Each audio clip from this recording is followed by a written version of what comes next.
সুপ্রভাত। আজ 10ই সেপ্টেম্বর, বিশ্ব আত্মহত্যা প্রতিরোধ দিবস। প্রথমেই বলবো, কোন অভাবের তাড়নায় আমরা আত্মহত্যার পথ বেছে নেই। পারিবারিক নির্যাতন, কলহ, শারীরিক মানসিক নির্যাতন, বেকারত্ব প্রভৃতি নানাবিধ অবস্থা আত্মহননের কারণ হিসাবে ব্যক্ত করা হয়ে থাকে। কিন্তু আমাদের আকাশকুসুম চাহিদা যে আত্মহত্যার বড় কারণ হতে পারে সে বিষয়ে আমরা দৃষ্টিপাত করি না।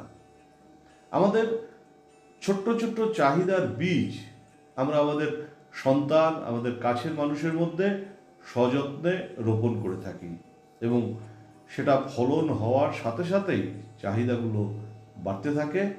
আর যাদের প্রতি চাহিদাগুলো চাপিয়ে দিচ্ছি তাদের জীবনযাত্রা ক্রমশ অস্থির হতে থাকে, তাদের আত্মবিশ্বাস কমতে থাকে, তাদের অসংলগ্ন দেখায়।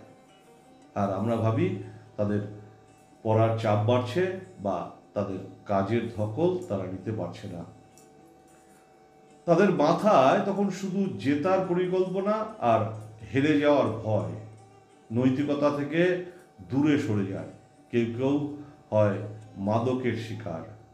যারা জিতে গেল ভালো, যারা পারল না আত্মগ্লানি থেকে মুক্তি পেতে বেছে নেয় আত্মহত্যার পথ। আমরা প্রায়শই দেখি এক শ্রেণীর মানুষ কারণে অকারণে নিজেকে জ্ঞানী ব্যক্তি প্রমাণ করতে সাধারণ মানুষকে তুচ্ছ-তাচ্ছিল্য প্রতিপন্ন করে আনন্দ পান। সাধারণ মানুষগুলোর মানসিক অবস্থা বা তাদের নেহাতি আনন্দ সেই মানুষগুলোর অন্তরে যে আত্মগ্লানির সঞ্চার করতে পারে তা তারা ভাবার প্রয়োজন বোধ করেন না।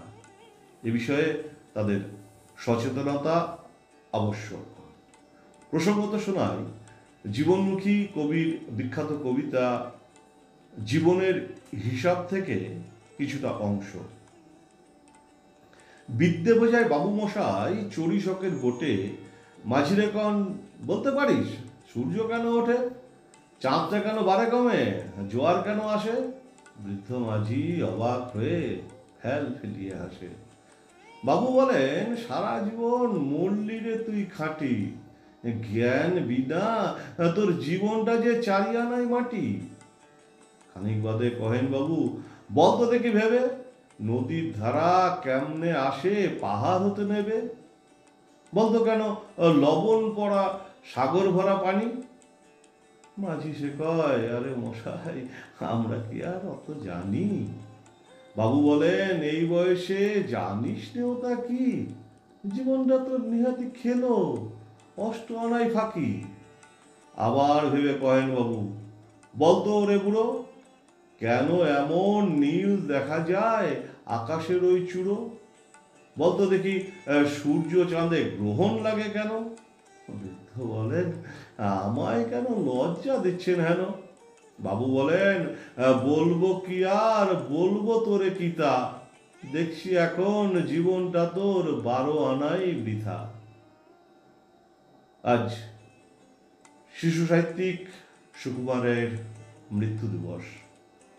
তিনি 1923 খ্রিস্টাব্দের আজকের দিনে মাত্র 35 বছর বয়সে কালা জ্বরে মৃত্যুবরণ করেন।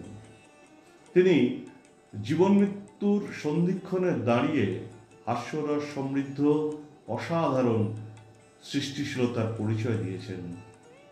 প্রয়াণ দিবসে অন্যতম ব্যঙ্গাত্মক সাহিত্যিককে জানাই বিনম্র শ্রদ্ধা এবং প্রণাম। নমস্কার।